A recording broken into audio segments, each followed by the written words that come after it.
Ahead on our news tonight. We'll have the Sergeant of Arms remove you from this house if you need to call off. Why VAT is at the center of another row in Parliament. Plus, a man recounts the apparent drowning of a man on what was meant to be his baptism day. And later, an inside look into the plight of local children's homes.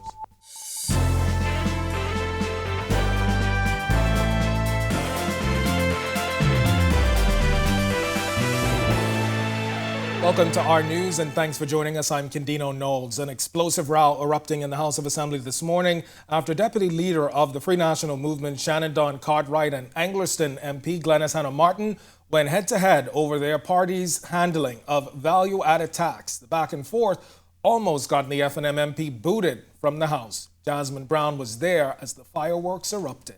The question is, what is the government going to do now? This revisionist history, this revising, take VAT off of bread basket items. Yes, hold on, we have to get... Take VAT off of bread basket items. This is not Hollywood. Hollywood ain't in the Parliament now. Hollywood ain't in the Parliament. Hollywood is not in the Parliament.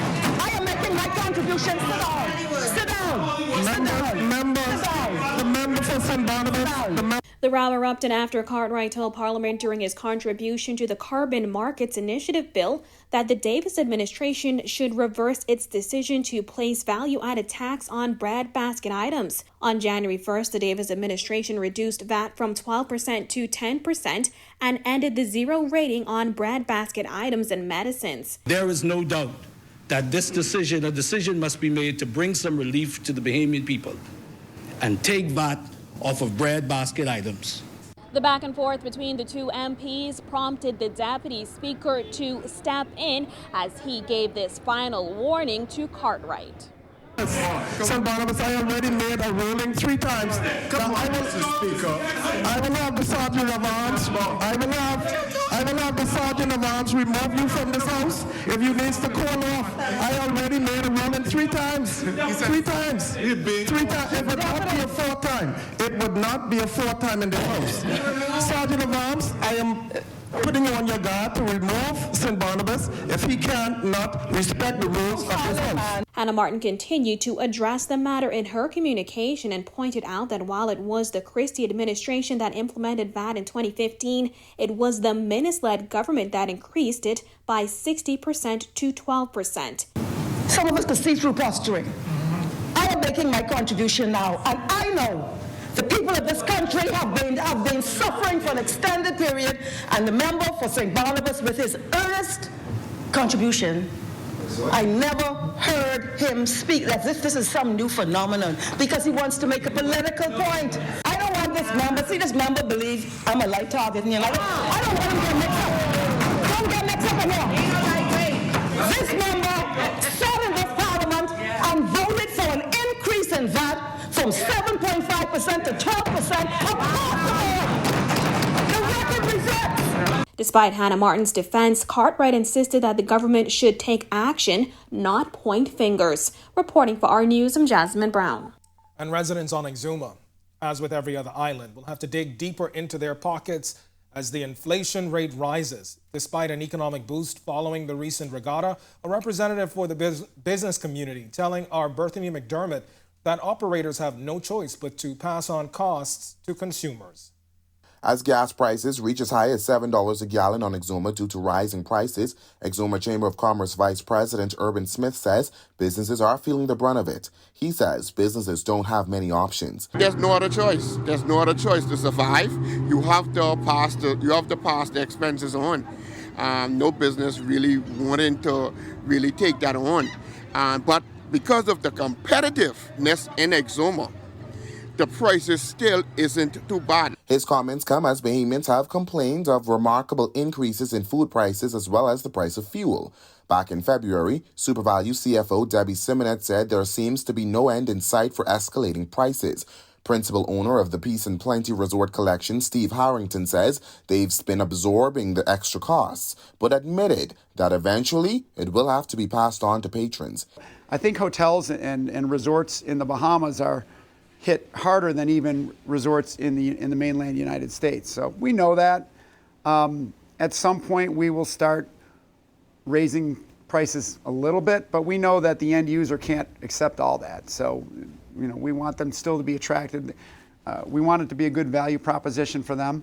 So we know we can't push it all onto the end user. Now, as the IMF is projecting prices in the Bahamas will increase by 7.3% this year, Harrington says there are a few things government could do to make the burden a little easier. Topping that list, removing value-added tax. We pay a 10% VAT like everybody does, and that's fine and appropriate.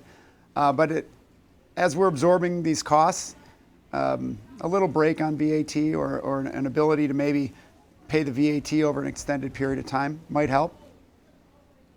But the biggest thing the government can do for us now is, at least from the resorts and the hospitality folks, is they can finish that airport that they're renovating. Prime Minister Philip Davis recently told reporters government will do all in its power to alleviate the pressure on residents. Meanwhile, Smith is reminding Exuma businesses that the chamber is open to assisting struggling businesses. If you're having challenges with funding, come to the chamber. The chamber have avenues in which we could direct you to get fundings, to get grants, to help with the business. Reporting for Our News, I'm Berthany McDermott. The Bahamas is ready to become the global leader in the digital assets space. That from Prime Minister Philip Davis, who addressed a major Crypto Bahamas exchange conference underway at Bahamas Resort. The conference by FTX, which recently moved its operations to the Bahamas, follows government's recently published white paper that outlines the country's future in digital assets. Davis encouraging discussion on the possibilities that now exist.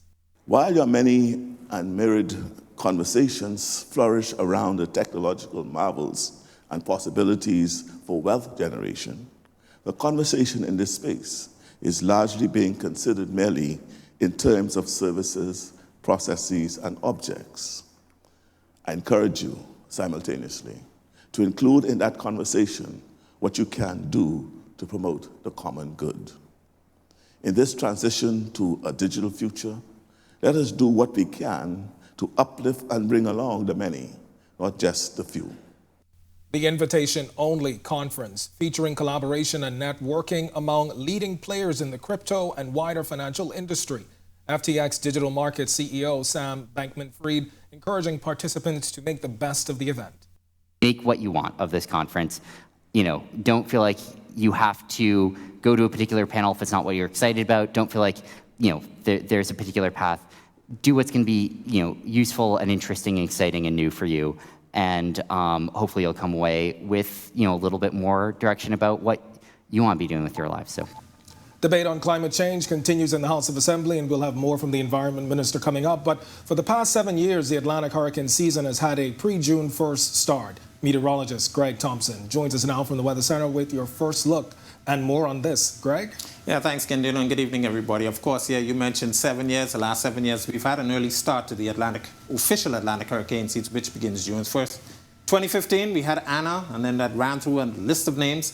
And of course, last year, we started first of the season just before June with another Anna, and it's likely that we're going to continue that trend for the next couple of days into the hurricane season, as there's very warm sea surface temperatures out there, very near what we need for Atlantic hurricanes to start.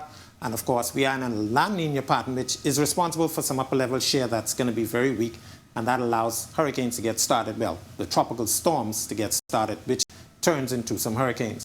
The season shapes up like this. We have two peaks, one in September, the middle of September, or just around the beginning to the middle of September, and another one in October. But of course, June being the official start of the Atlantic hurricane season, you realize this is the time for you to get ready for the Atlantic hurricane season this year.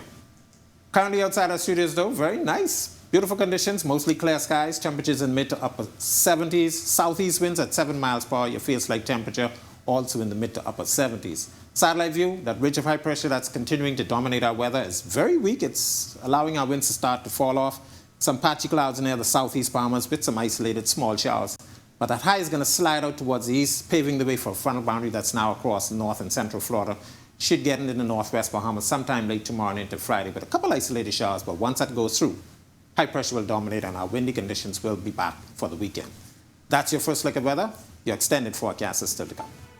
And still to come on our news, cries for help from the seas as a man recounts an apparent baptism day drowning. Plus, the plight of the Children's Emergency Hostel. Got an inside look. And later, it's Black Tuesday. More on the historic event when our news returns.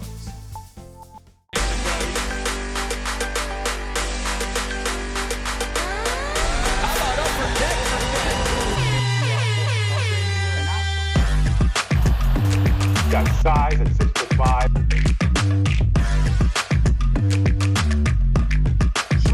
Hi, this is Shamik.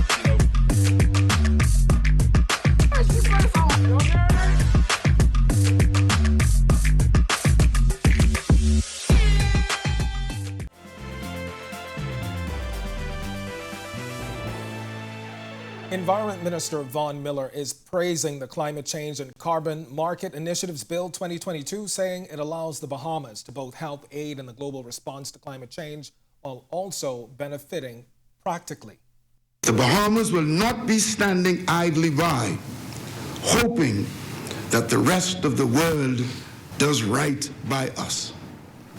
This bill will ensure that science and environmental protection will serve as the foundation for addressing climate crisis. Under the 2015 Paris Accord, which the Bahamas has signed on to, more than 170 countries agreed to limit impact on global warming by reducing gas emissions. Miller says the legislation, which seeks to establish a framework to enable the creation of incentives and initiatives to support the overall global target, also allows the Bahamas to potentially benefit from the trading of carbon credits. This bill will ensure that the financial benefits arising from the trade in carbon credits will be regulated, will be well run, and will be well managed. A man who witnessed another man drowning on the day he was meant to be baptized says the winds and seas were were rough, that is, on the morning of the incident. Jared Higgs is following the story. A gentleman who we had just seen maybe half an hour before, quite possibly lost his life. That was the difficult realization that 43-year-old Dion Clare came to after helping search for Junior John for 30 minutes. Clare was participating in a walkathon on the morning of Saturday, March 12th, when he noticed a man standing in the water, looking like he was praying. He was standing in pretty shallow water, so that was fine, but he was not too far from the shore. But there was strong winds that morning, and the water was pretty rough. 23-year-old Junior John, a hotel worker, was on the beach for his baptism, and family members were scheduled to meet him there at 8 a.m. About an hour before that, Clare was one of the last people to see him. We didn't think anything of it because there was no issue. The only thing I thought was, wow, he has his cell phone and his keys right there on the wall, and anybody could have grabbed it. So we just continued walking by. But later, as he and his son were on the return route, Clare says two other women on the walkathon shouted out that somebody was in the water calling out for help. The 43-year-old says he got one final glimpse. He was about 25 yards off of the shore. And that last... Well, with the last, I guess that was his last gasp of energy at that point. I spoke to John's family last week at Go Slow Bend, near to the rocks where witnesses last saw him. They are still puzzled and want more concrete answers. His girlfriend, 22-year-old Monica Bocage, describes him as a loving boyfriend. He was loving. He made sure I was straight all the time, made sure, he did what he could for his family and his friends. I interviewed Clare at the same place that I spoke to John's family. He tells me that on the day in question, his son, who was also a lifeguard, took up a higher vantage point in hopes that they would spot the drowning man. Clare himself went down in the water prepared to search, but John hasn't been seen since. Usually victims do not call out. They're too busy trying to breathe, so...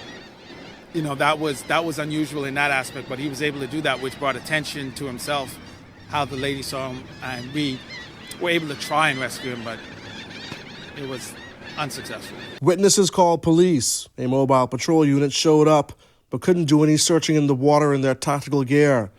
Witnesses on scene quickly began to lose hope. It was a somber mood, but when we realized about 30 minutes into it and realized that, okay, we're not finding him, it became a really depressing and sad move. The gravity of the situation started to set in. Reporting for Our News, I am Jared Higgs.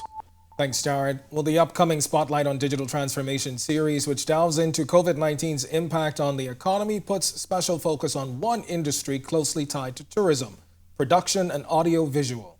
The work of professionals in this space became very important during the pandemic to keep people and businesses connected. This clip from the show that you're about to see features President and CEO of Zamar Group, Andy Gardner.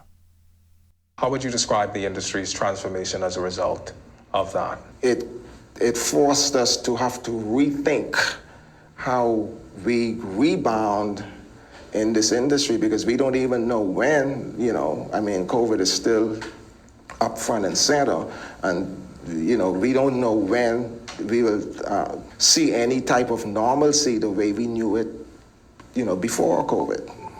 And more on the pivot to the use of technology in the upcoming show. Be sure and tune in this Sunday at 8 p.m. for more from Spotlight on digital transformation. When our news comes back from the break, it's Child Protection Month, and we give you an inside look into local children's homes. Plus, it's Black Tuesday, a brief look into the events that led to the historic day. And later, sports, DeAndre Ayton and the Suns pick up a big win.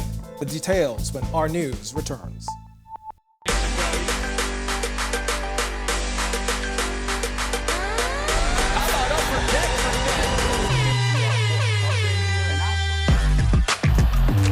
Got size at 6'5".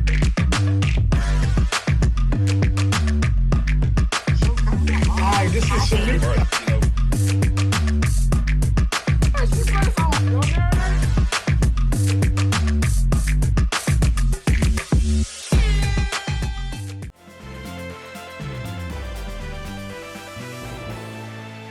This is our news. Welcome back. A $400,000 donation to the church commercial farming group is expected to help hundreds of backyard farming initiatives. The money is a gift from the Agricultural Development Organization and a U.S.-based foundation, and will help as many as 300 local congregations. As the nation grapples with the issue of food security and hunger, both becoming more apparent at the height of the pandemic, ADO Chairman Philip Smith says he believes giving individuals the tools to grow what they eat is a start in solving the problem. Bahamas Assemblies of God pastor Reverend Pat Paul says he agrees. I'm very, very pleased that we are going to assist persons in eating on a consistent basis, not having to be concerned about what they're going to eat every day. Because for many persons, like I said, I believe 20 to 25% of the person throughout the Bahamas experience that. And so I think the success to that backyard farming is that we grow what we like to eat. As agreed by the church, we agreed that we're going to embark upon having 5,000 backyard farmers to facilitate to grow what you eat and eat what you grow. And so is that effort. Presently, we have accomplished 450 of those persons that are presently active in backyard farming. ADO was founded back in January to foster a positive culture in the field of agriculture. Agriculture Minister Clay Sweeting speaking to its significance. Here, you have knocked out two birds with one stone. You merged the church and the community at one time. Because we must find ways to feed ourselves. We must find ways to grow what we eat and to grow where we live. So I just wanted to congratulate the groups here. I must say this is an amazing initiative. Once we work together and we find the true sense of being community leaders, being community partners, and ensuring that we find ways to continue to feed ourselves, I think that will be one step closer to where we want to be on reducing our import bill. DeAndre Ayton and the Suns pick up a big win against the Pelicans. Jazz Chisholm continues to hit, and a local marathon runner hits a major milestone. Marcellus Hall is up now with sports. All right, thanks, Candino. Welcome to our sports, everybody. I'm Marcellus Hall. Well, the NBA playoffs are well underway. We've seen some teams already go home, but some are fully involved in a full-on battle. One of those is DeAndre Ayton and his Phoenix Suns. They've been fighting it out with the New Orleans Pelicans last night, trying to take a 3-2 series lead. Let's see how it went down. DeAndre Ayton and his Phoenix Suns trying to take a 3-2 lead against the New Orleans Pelicans in their Western Conference playoff series. And this won't go exactly as planned. Suns getting back on track. They get the win here, 112-97. How about our guy, DeAndre Ayton? He had a pretty solid night on the evening. finished up with 19 points on 35 minutes played, 19 points, 9 rebounds, 3 assists. Most importantly, the Suns do take a 3-2 lead in that series as they get ready to try and close it out when they finish up on Thursday. We'll see whether or not the Pelicans can force a deciding Game 7 or whether or not Phoenix will advance into the next round. On to some Major League Baseball now, where Jazz Chisholm and the Miami Marlins taking on the Washington Nationals. Nationals featuring, of course, Bahamian Lucius Fox, who did not get into the lineup last night. Jazz Chisholm did, however, and finished up with a hit on the night. Jazz continues to hit well, 1 for 5 on the evening. He did have 2 strikeouts. Marlins get the win. Final score ends up being 5-2. The two teams will meet again today. We'll see whether or not Lucius will be in the lineup. We'll keep you posted on that situation. And local marathon runner Charles Johnson just recently completing the Boston Marathon in the city of Boston. For Johnson, it was the culmination of a total of 6 that he had on his list. The 6 major marathons all around the world. Boston now wrapping it up. For Johnson, it was a major accomplishment and one he certainly holds dear. I tell you, I've been at it for a bit, but certainly to have finished the 6th major marathon in Boston, which is really the marathon of all marathons. The course in Boston is by far the most difficult out of the 6. But certainly, I prepared myself, made a lot of sacrifices over the last. And that is your look at sports here on this Hump Day Wednesday. I'm Marcellus Hall. Back to you, Candino. All right, thanks, Marcellus. Still to come, that inside look into local children's homes. And later, we've got your extended weather forecast. Our news returns in a moment.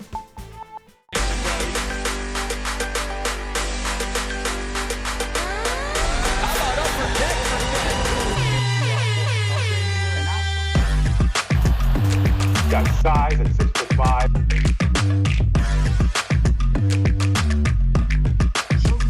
Hi, this is Shamika.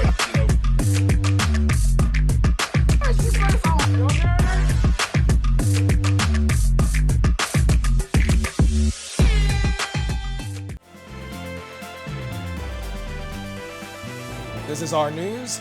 Welcome back. Today marks the 57th anniversary of Black Tuesday. It's the day that then PLP and opposition leader, the late Sir Lyndon Pindling, threw the Speaker's mace from the east window of the House of Assembly and onto the street below. The move was in protest over gerrymandering of constituency boundaries by then governing United Bahamian Party. The day of the dramatic events has gone down in Bahamian history as one of the most significant on the road to majority rule. And Greg is back now with your extended weather forecast. Good evening again, Greg. Thanks again, Candino. Welcome back, everybody, for our second look at weather. That ridge of high pressure has been dominating our weather, still in charge, and it's generating some pleasant and stable conditions across the area. Lighter winds across most of the island, still a little bit breezy across the southeast Bahamas, but those blue skies allowing temperatures to get up into the mid-80s.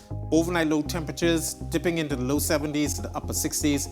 Weak frontal boundary up across the northern Florida. That's going to park itself just to the north of the Bahamas over the next 24 hours. Maybe some isolated showers across the extreme northern islands, but we expect that frontal boundary to wash out. And once that gets out of here, high pressure will build in back across our area. So we're looking for some slightly breezy conditions for the weekend. Boating forecast for the northwest Bahamas tonight through tomorrow. Your winds will be out of the southeast to south at 10 to 15 knots. They will fall light and variable at times. Your seas running 2 to 4 feet over the ocean. Tide was high at 6:36. For your central and southeastern Bahamas forecast, east to southeasterly winds 10 to 15 knots. Your seas will be running 2 to 4 feet over open waters. Here's a look now at your national forecast.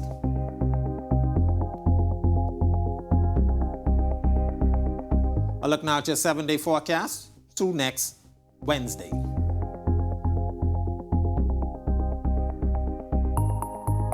Some showers expected with that frontal boundary, mainly across extreme northern Bahamas, but very nice across the remainder of the islands. Back to you, Candino. All right. Thanks a lot, Greg. Well, April is National Child Protection Month, and in this series dedicated to its observance, we get an inside look at what it takes to operate local children's homes. In this installment, our Megan Shepard takes us to the Children's Emergency Hostel, where administrators say they continue to face financial shortfalls as more and more children transition in and out of their care. It has been a haven for children considered wards of the state since 1962. The Bahamas Children's Emergency Hostel caters to the needs of displaced or disenfranchised children from birth to age 11. But who is considered a ward of the state? Business manager Charlene Gibson explains. Maybe the parent isn't able to take care of them. Sometimes parents pass away, sometimes abuse, sometimes neglect.